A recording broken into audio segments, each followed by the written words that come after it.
If you go to an open house, if you find an agent on Zillow, if you call somebody on from their for sale sign and they show up to show you the home, you do not need to sign a buyer broker agreement. Hi, I'm Danny Brown. I'm the CEO of Myriad Real Estate Group, and today I want to talk about buyer broker agreements and how they apply going forward. Buyer broker agreements aren't a new thing. They've existed for a really long time. Some states require them, some states don't. In Arizona, it is not a required document, but come this July 2024, it will be a requirement across the board for a buyer to enter into a contract with their buyer's agent stating that you are representing me in my purchase, and this is how much you are going to get paid for those services. Very transparent, very clear how much the buyer's agent is getting paid from the buyer for their services. Now, there's some things that the consumer needs to be aware of when they enter into one of those agreements, that when you sign it, there's a version that is an exclusive right, meaning that you are exclusively working with that agent and only that agent. And if you go buy a new build, if you walk into an open house and they aren't with you and you negotiate a deal, you still owe them whatever was agreed upon in that buyer broker agreement. So be aware of that if you do something without them, you technically still owe them for that purchase. If you go to an open house, if you find an agent on Zillow, if you call somebody on from their for sale sign and they show up to show you the home, you do not need to sign a buyer broker agreement.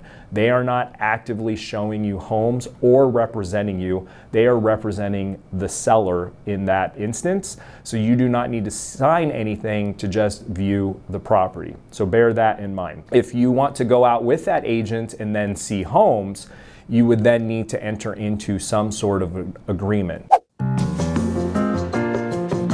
Now, like all contracts, they have timelines. So Zillow recently came out with one that's a 7-day contract so that you can kind of test the agent if you want to. I've been using buyer broker agreements for years, and we don't do a 7-day trial period. We put language in there that if you decide you don't want to buy a home and have us be your representation, as long as we didn't show you that property or you're already under contract, you can cancel the buyer broker contract at any time.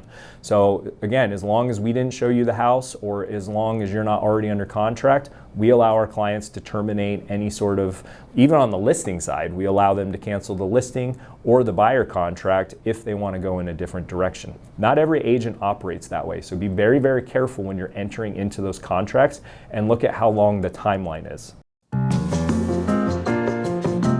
So I think the biggest thing to remember is that if you call an agent on their sign, if they're holding an open house, if you contact an agent through Zillow and they're just opening that individual door for you, they're not necessarily representing you in the purchase, so you do not need to enter into a contract prior to that. If you are a buyer and you are thinking of buying a home, make sure that the agent that you work with has a buyer presentation.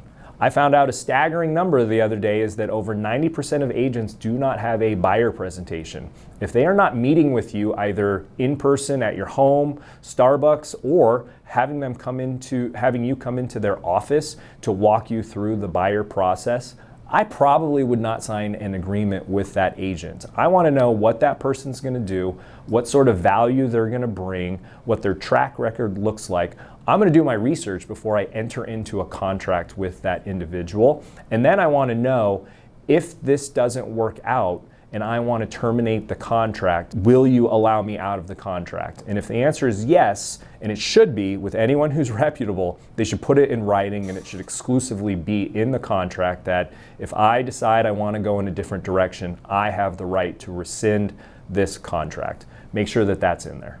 If you have any questions on a buyer broker agreement, what they mean, what is that going to tie you to, definitely let me know. Leave them in the comments. I'm happy to try and help out. Don't forget to give this video a like and subscribe, and we will see you next time.